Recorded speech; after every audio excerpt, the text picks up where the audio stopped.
Bom dia, meus irmãos. Graça e paz de Jesus a todos. Amém? Podem se assentarem. Abre aí a sua Bíblia no Evangelho de João. A minha já está marcada aqui com o meu marca-texto do HCA, que eu ganhei ontem. Meus irmãos, a lição é a lição de número 13, não é isso? Lição de número 13. O versículo-chave é o verso 6 do capítulo 14. Tão conhecido, né, por todos, né? João 14, 6. Vamos ler juntos? Jesus respondeu: Eu sou o caminho, a verdade e a vida. Ninguém vem ao Pai senão por mim. O alvo da lição, meus queridos, é ser incentivado a conhecer profundamente o ministério do Espírito Santo que foi prometido nas palavras de Jesus nesse texto, né, o capítulo 14. Nós não vamos ler todo o capítulo 14, né, foi todo ele exposto durante a leitura diária ou devocional durante a semana. Mas a cada tópico nós vamos reler aquilo que é concernente ao tópico que nós vamos refletir, tá bom? Qual que é o objetivo da lição aí? O objetivo da lição é entendermos o significado do ministério do Espírito Santo, sentirmos gratos pelos benefícios da ação do Espírito Santo e aprender do Espírito Santo e obedecer a palavra de Deus como prova de amor a Ele, não é? Eu gostaria de fazer uma pergunta para os irmãos. Se alguém que você ama muito, que é muito importante para você, se é para você assim, olha, eu tenho uma data marcada para partir, em brevemente eu vou embora. Alguém que vai embora para o estrangeiro, por exemplo, ou talvez até descobriu uma enfermidade mortal e recebeu um diagnóstico de 3 meses de vida, 2 meses. Qual seria a sua forma de demonstrar amor a essa pessoa? Né? Pense em alguma coisa que você falaria assim: se eu fizer isso, eu estaria demonstrando o meu amor por ela.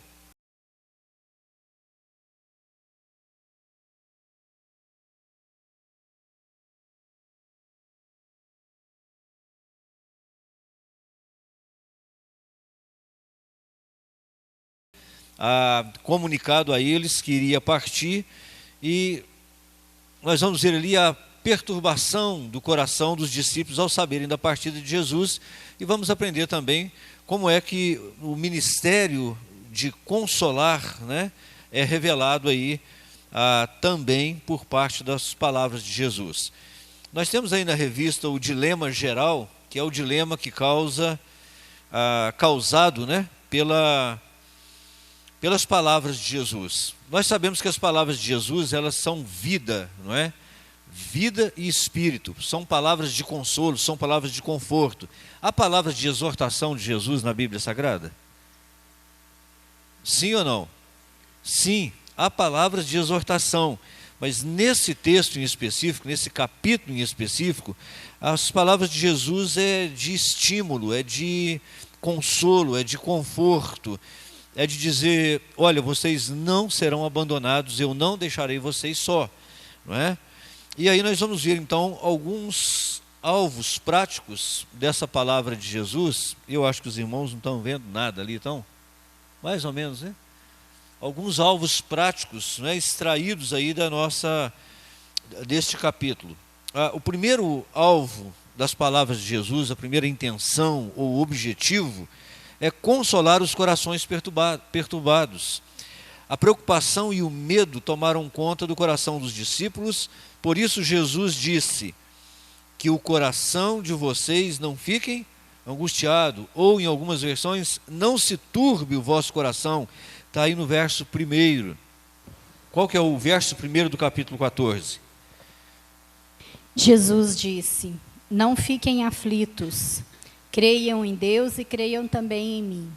Na casa do meu pai há muitos quartos, e eu vou preparar um lugar para vocês. Se não fosse assim, eu já lhes teria dito. Isso, olha que interessante.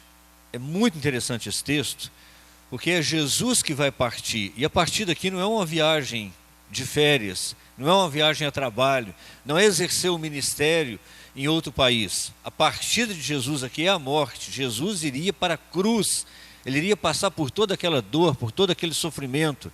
Mas o que nós vamos ver aqui é Jesus consolando os discípulos, é Jesus fortalecendo os discípulos. Meus irmãos, não deveria ser o contrário? De certa forma, sim, não é? Pela dor, pelo sofrimento, pela angústia, não é? Mas Jesus, sabendo que era iminente a morte, o sofrimento, o cumprimento da missão dele aqui na terra, ainda assim Jesus vai consolar os discípulos. Ele vai dizer: olha, não se turbe o coração de vocês, não é? Fiquem tranquilos, fiquem tranquilos. Olha aí no verso, na sua revista, eu não sei qual página que está aí, em João para hoje, fala de um texto de Jesus que diz assim, ó: portanto, não se preocupem com o dia de amanhã, pois o amanhã trará os seus cuidados. Basta ao dia o seu próprio mal. Mateus capítulo 6, verso 34. A preocupação, a ansiedade é uma forma de externar a nossa falta de confiança em Deus.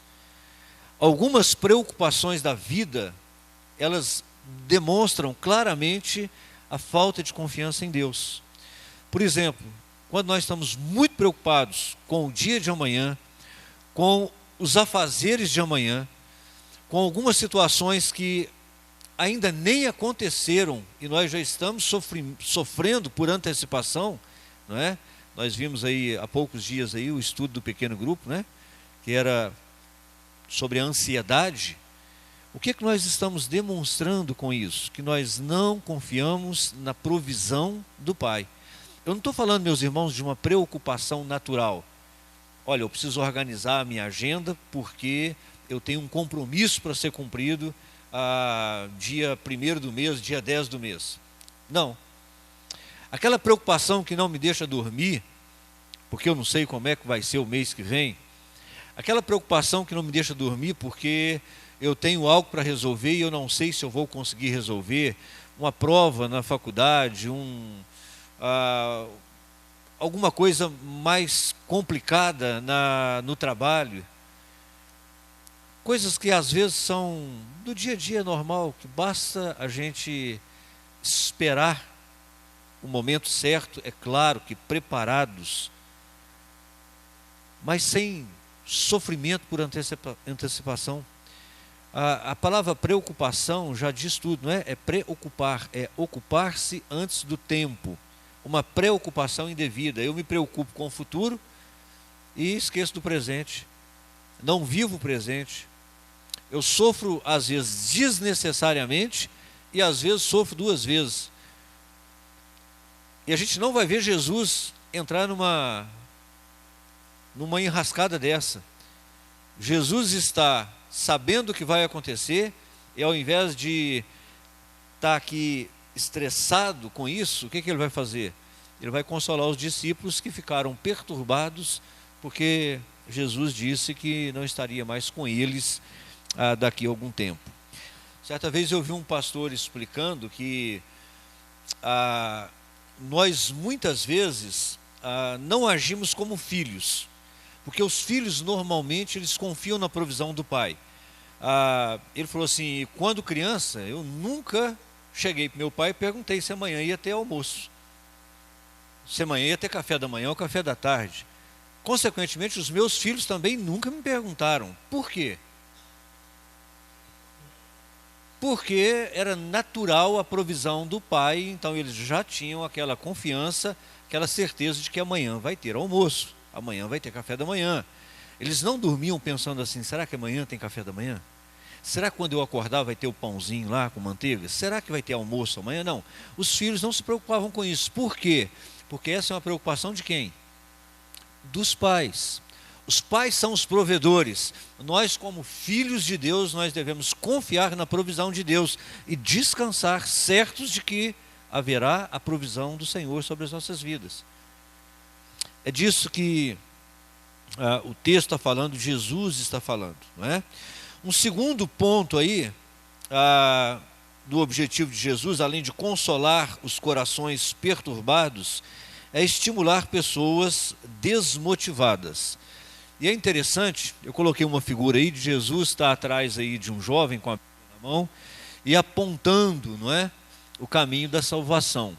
Eu não sou desenhista, se eu soubesse fazer uma imagem, eu teria colocado Jesus apontando o caminho da salvação e Jesus ali duas vezes, Jesus apontando e Jesus sendo alvo, não é? Por quê? Porque quando Jesus aponta o caminho da salvação, ele aponta para que direção? Para ele mesmo. Por quê? Porque ele é a salvação, porque ele é o caminho, ele é a vida, ele é a verdade. O consolo, na verdade, é ele, não é? Quando nós pensamos em Jesus estimulando as pessoas, e a gente vai ver em toda a Bíblia Sagrada a diversidade dos objetivos das palavras de Jesus, que tom tem a motivação de Jesus para os seus discípulos?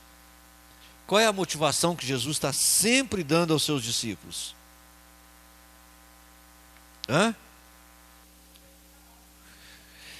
Aqui no texto sim, não é?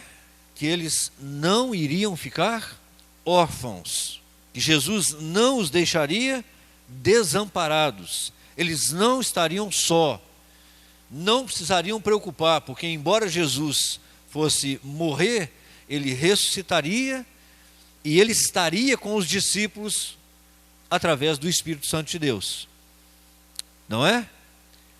A ideia do texto é toda essa, o verso 2 e o verso 3, o que que diz? Quem vai ler para mim?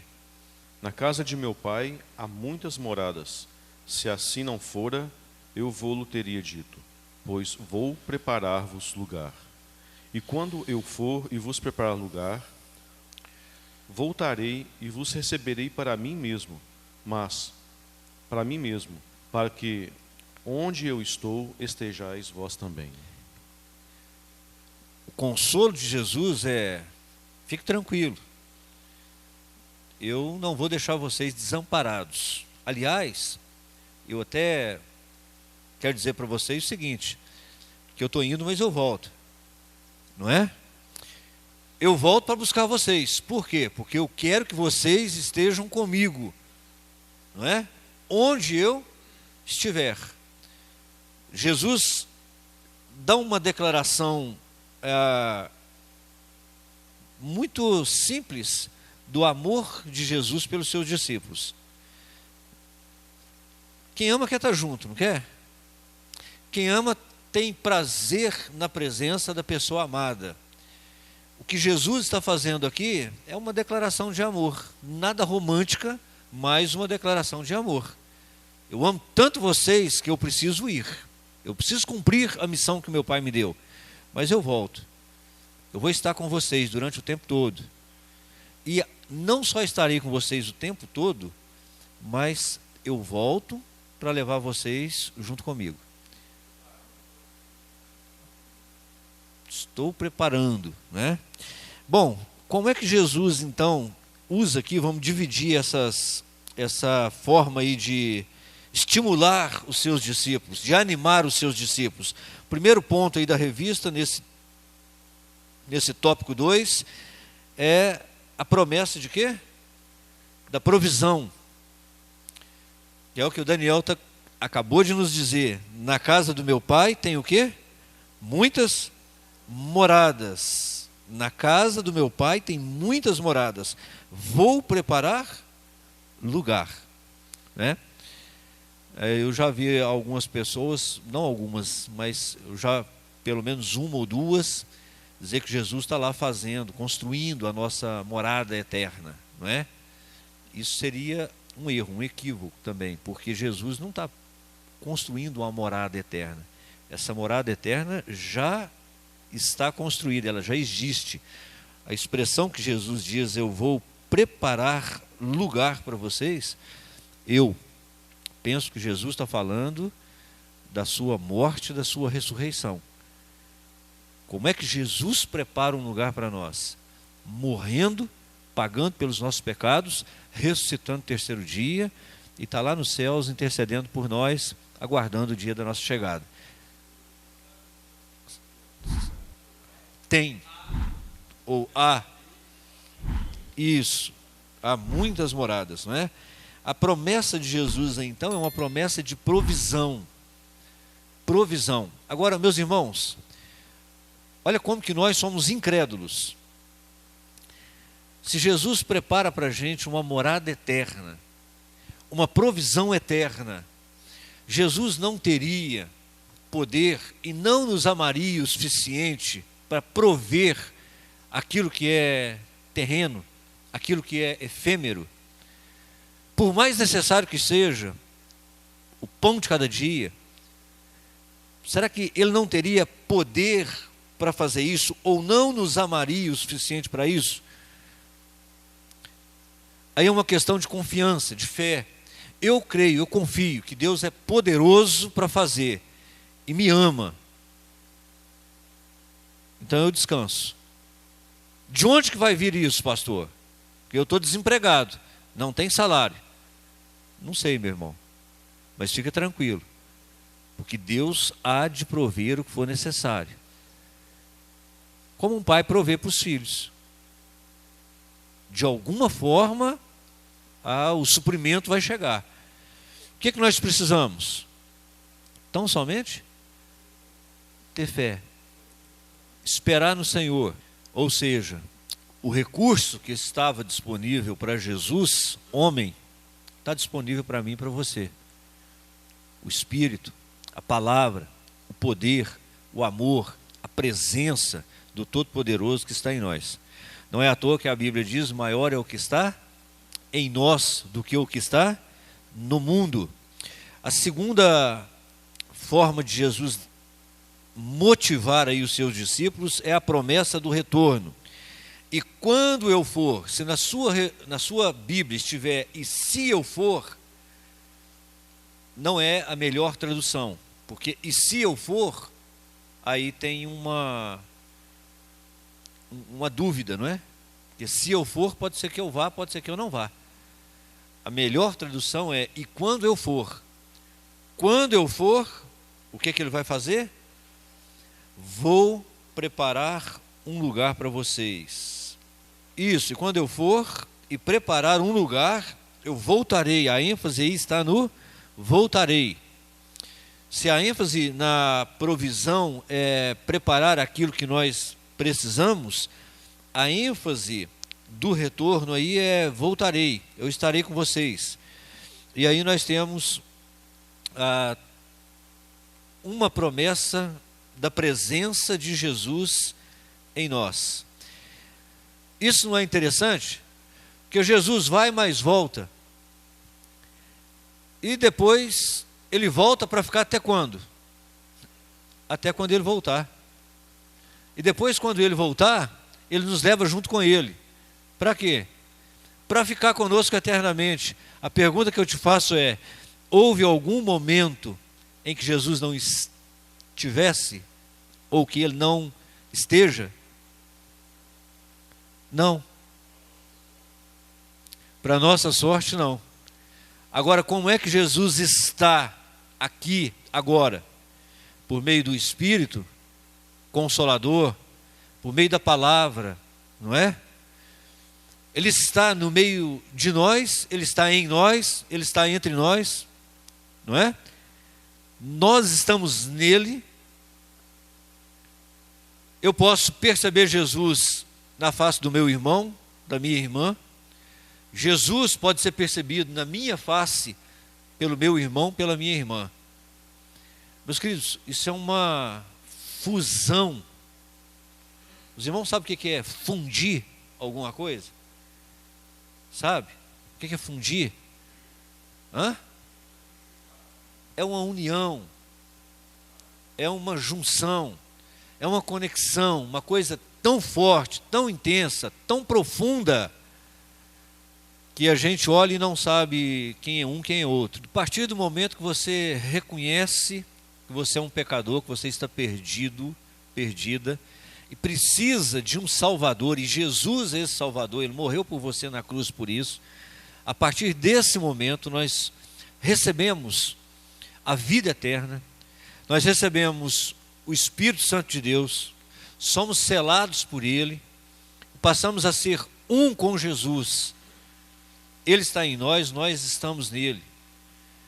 E essa vida agora, essa comunhão, essa junção, essa fusão junto com Jesus, é que nos dá o direito de filhos, é que nos dá o direito da herança eterna, é que nos dá o direito de começar aqui e agora a desfrutar da vida eterna. E quem é a vida eterna? É Jesus. Então, se Jesus é a vida e Ele está em nós e nós estamos nele, nós já passamos a desfrutar a partir do momento que nós o recebemos. Então, a vida eterna não é algo que eu vá receber um dia ou eu vá desfrutar dela um dia, mas é algo que eu já recebi, já estou vivendo, já estou desfrutando. Ah, pastor, mas eu não sinto isso. Não é questão de sentir, é questão de apropriar-se, tomar posse. É questão de eu sei, então eu creio. Tem alguém sentindo Jesus aí agora?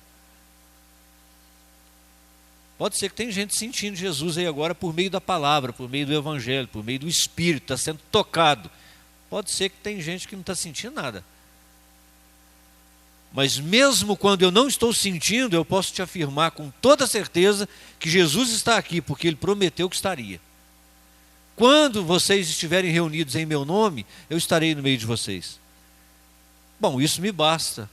Então eu não preciso e não posso e não deveria duvidar do retorno de Jesus, que Ele está por meio do Espírito, por meio da palavra. Que Ele não nos deixou desamparados, que a qualquer momento eu posso conversar com Jesus e dizer: Jesus, o que eu faço agora? Amém? Eu queria te perguntar, qual é a outra fé, a outra religião que tem esse poder, que tem esse privilégio dessa companhia do Eterno, do Criador em nós? Hã? Meus queridos, o cristianismo não é só a religião, ou a religião correta, ou a melhor religião. O cristianismo é a própria vida de Deus sendo manifestada em nós. O terceiro ponto aí que Jesus usa para consolar é a promessa da proximidade. Os receberei para mim mesmo, para que onde eu estou, vocês também estejam, ou onde eu estiver, não é? A promessa da proximidade. Não é um Deus lá, não é um Deus distante, não é um Deus criador, não é um Deus apenas criador, que criou e colocou leis e deixou a mercê da sorte. Não. É um Deus que criou, um Deus que resgatou, comprou de novo e que nos guarda, nos mantém bem próximo dele. Qual que é o dilema do Tomé aí? Vamos lá. Verso 4 a 7. Verso 4 até o verso 7. Vamos ver a pergunta aí de Tomé. Jesus disse assim: vós sabeis o caminho para onde eu vou. Disse-lhe Tomé: Senhor, não sabemos para onde vais. Como saber o caminho? Respondeu-lhe Jesus: eu sou o caminho, a verdade, a vida, ninguém vem ao Pai senão por mim. Se vós me tivesseis conhecido, conhecereis também o meu Pai. Desde agora o conheceis, e o tendes visto. E o tendes visto. Qual que é o dilema de Tomé? Qual que é a questão de Tomé aí?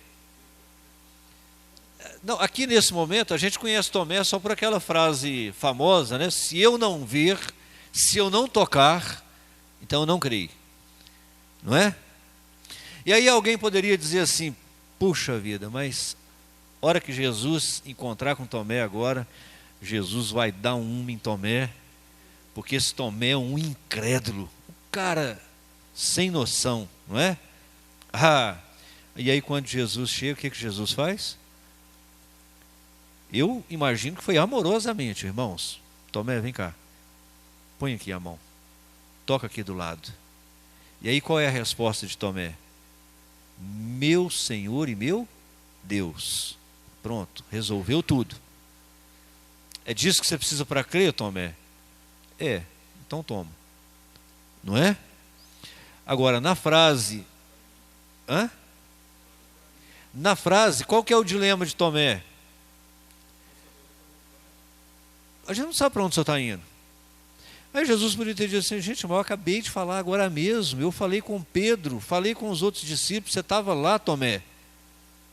Eu vou para Jerusalém, e vou morrer, e vou sofrer, porque o homem, o filho do homem precisa passar por essas coisas. O dilema de Tomé é, olha, eu não sei o caminho, não sei para onde você vai. Que conversa é essa, que eu não entendi nada até agora.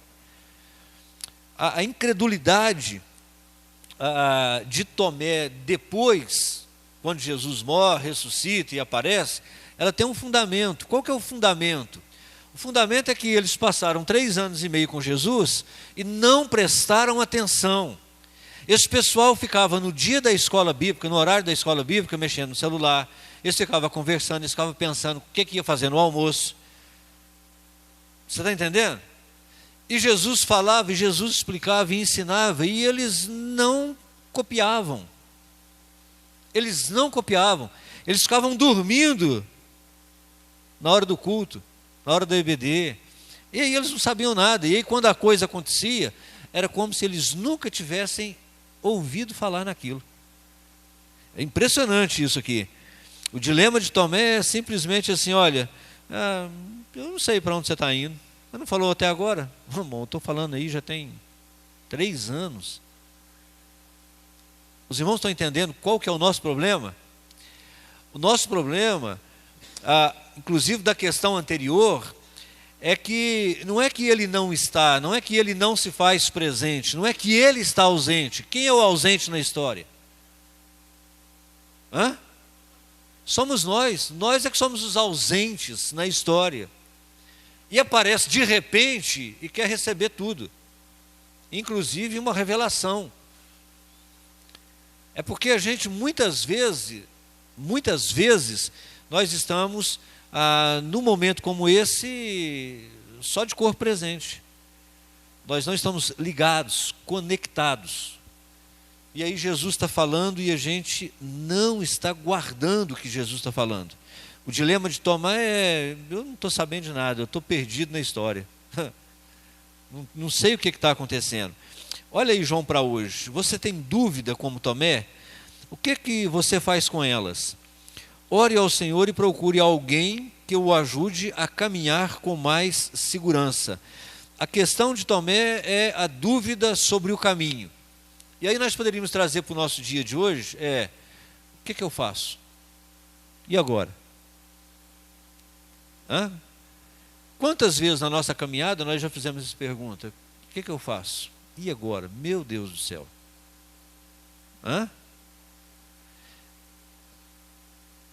Uma boa solução que o texto dá aí é o quê? Orar ao Senhor, não é? Então a primeira coisa é orar, é buscar ao Senhor e procurar alguém que o ajude a caminhar com mais segurança. Procurar alguém que vai te ajudar na caminhada da fé. Como é que nós chamamos aqui pessoas como essa? Amigos espirituais, irmãos maduros na fé, para nos ajudar na questão. A primeira coisa que eu queria deixar para os irmãos sobre essa questão de dilema, de dúvida, é que todo mundo tem. Todo mundo é Tomé, tá? Todo mundo é Tomé, todo mundo é Pedro, todo mundo é Tiago, todo mundo é João. Alguns momentos da vida a gente é Tomé, outros a gente é João, outros a gente é Pedro. Mas nós somos discípulos como esses discípulos, irmãos. Gente carente, tá? Por isso nós precisamos tanto de oração, de leitura bíblica. Por isso nós precisamos tanto uns dos outros. Por isso nós precisamos tanto de comunhão como essa. Por isso nós precisamos tanto de um amigo, de uma amiga, de fé, de confiança. Que a gente possa dizer assim, porque talvez a gente pode não ter a liberdade para dizer isso numa classe de EBD como essa. Mas talvez na minha intimidade lá com o irmão Alexandro, eu tenha a liberdade de poder dizer isso para ele. E aí, ainda que ele não diga nada, ainda que ele não tenha nenhum conselho para me dar, a gente pode orar junto e eu sair dali confortado, consolado, ou então até direcionado. Os irmãos estão entendendo isso? Isso é vida cristã. Isso é verdadeiramente uma vida cristã. Em segundo lugar, é que não tenha medo, não tenha dúvida. Não tenha dúvida, não tenha medo de ter dúvida, não tenha medo de dizer que não sabe, não tenha medo de dizer que está com medo. Já pensou? Jesus, 3 anos e meio andando com os discípulos, 3 anos e meio sabendo que ia ter que morrer na cruz do Calvário. Mas é interessante que lá no alto da cruz ele ainda pergunta, por que me abandonaste? Ele sabia que ia se fazer pecado por nós. Ele sabia que Deus não coabita com o pecado. Deus não estaria com ele naquele momento. Deus se retiraria. Porque Deus não coabita com o pecado. Porque Jesus ali naquele momento, o Jesus histórico, o Jesus homem, ele é a representação de todo o pecado da humanidade, passado, presente e futuro. É natural que ele se sinta ali abandonado. E Jesus não teve vergonha de dizer, meu Deus, por que me desamparastes aqui agora? Não é? Então nós também não devemos ter problemas com isso, tá? A gente só não deve ser incrédulo. Mas quando nós passarmos por momentos de dúvidas, de incredulidade, nós precisamos de ter a coragem de assumir e de perguntar. Tem mais uma dúvida aí, a dúvida agora é de Filipe. Vamos lá, verso 11 até o verso 8 até o verso 11. Replicou-lhe Filipe, Senhor, mostra-nos o Pai, e isso nos basta. Disse-lhe Jesus, Filipe, há tanto tempo eu estou convosco e não me tenho conhecido. Quem vê a mim, vê o Pai. Como tu dizes, mostra-nos o Pai. Não crês que eu estou no Pai e que o Pai está em mim? As palavras que eu vos digo, não as digo por mim mesmo, mas o Pai que permanece em mim faz essas obras. Credes que eu estou no Pai e que o Pai está em mim? Credes ao menos por causa das obras que tenho feito. Qual é a dúvida de Filipe agora?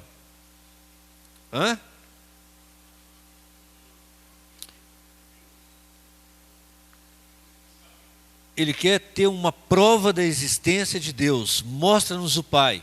O autor da revista sugere que na mente de Filipe teria passado o seguinte, como Moisés viu uma fresta de Deus ali, aliás, a luz de Deus passando, o reflexo de Deus passando pela fresta da pedra, né, e ficou ali com o rosto iluminado por tempos, ele também poderia ter um vislumbre desse, uma visão dessa, não é?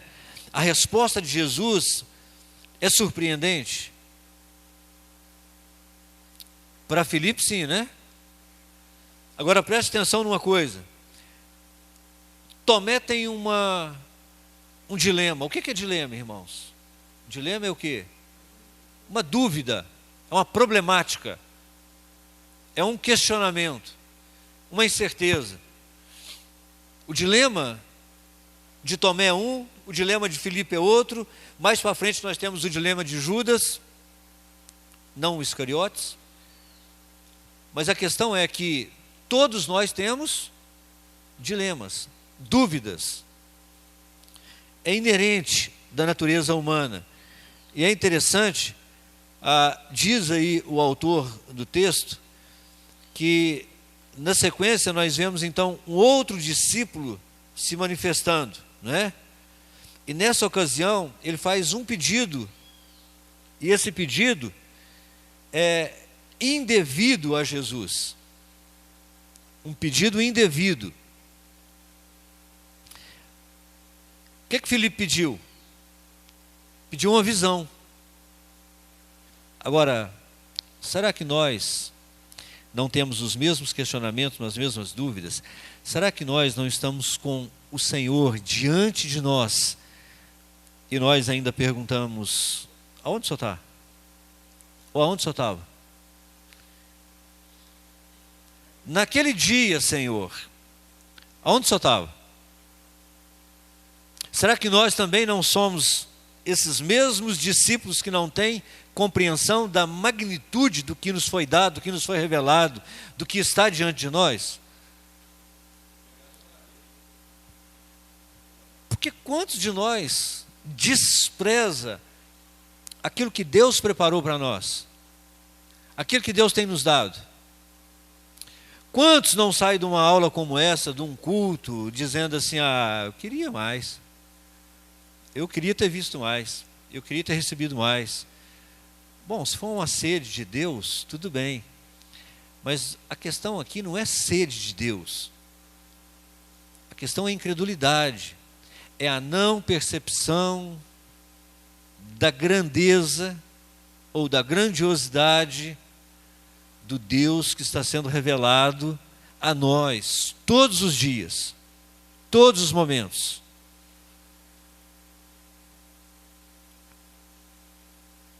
Será que Deus não é revelado a nós na face dos nossos filhos, por exemplo? Uma criança. A gente pensar na grandeza, na complexidade de um ser humano adulto, e você simplesmente lembrar que aquilo um dia foi um sêmen. Já pensou nisso? Ou na semente do grão de mostarda?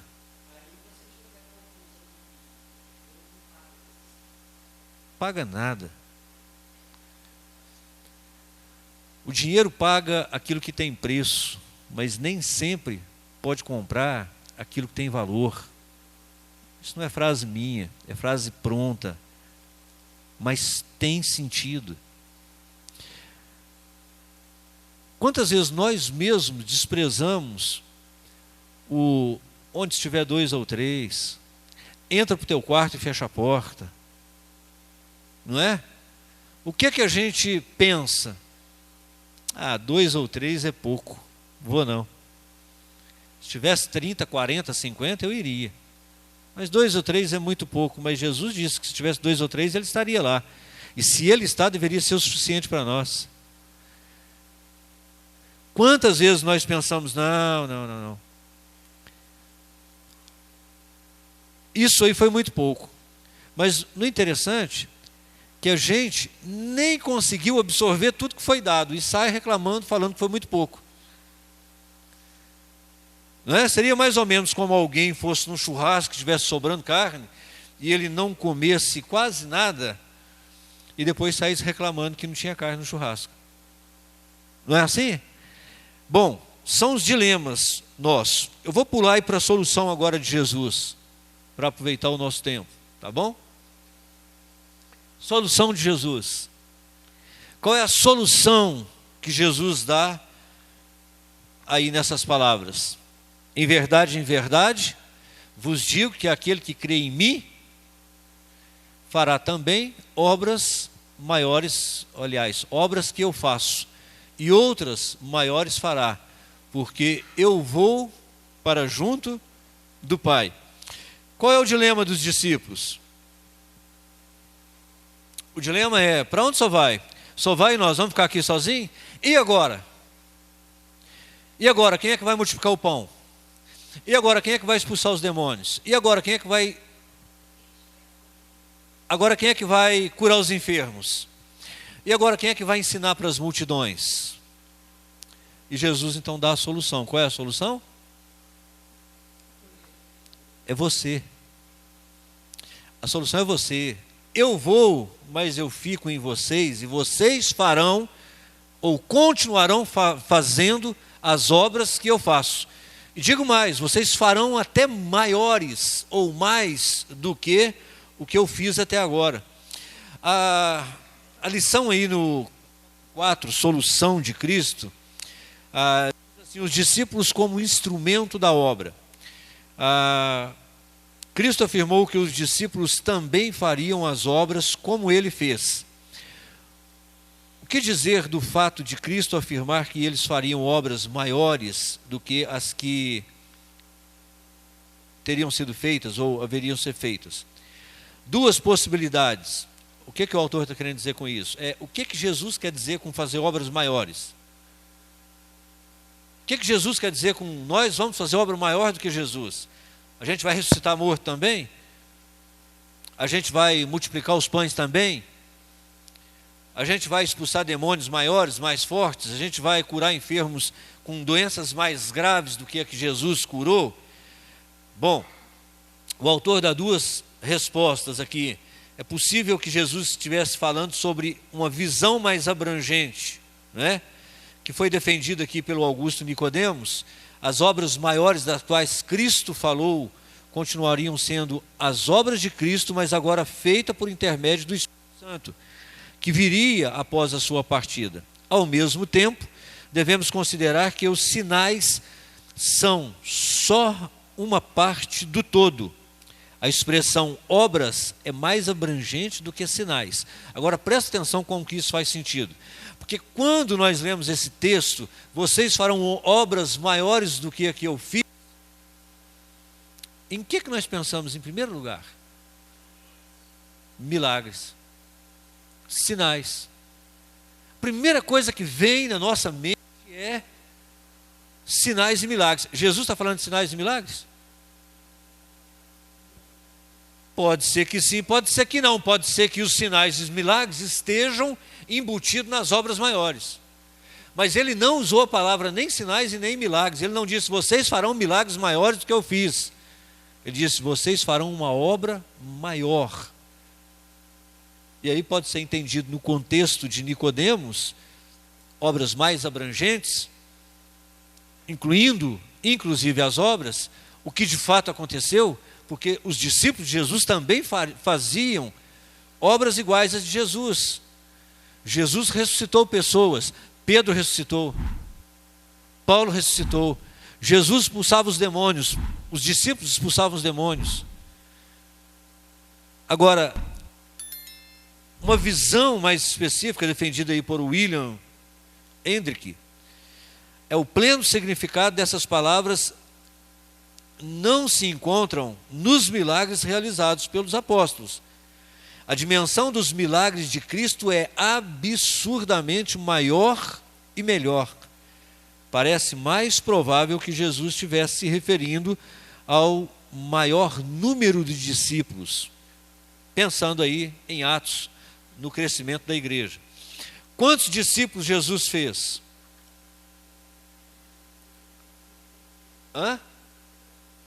12, depois o negócio cresceu e tinha 70. Mas havia uma multidão seguindo Jesus, não havia? Então nós podemos pensar apenas em obras, na possibilidade de sinais, milagres e maravilhas que de fato aconteceram por um longo período da igreja primitiva, que hoje não acontece com tanta frequência, mas que pode estar acontecendo em algum lugar no mundo que se faz necessário. Porque para mim os dons de Deus são irrevogáveis, são sem uma marca de término. Para mim os dons de Deus, para mim as obras de Deus, elas terminam no dia da volta de Jesus. Até lá, tudo que aconteceu quando Jesus estava aqui vai continuar acontecendo.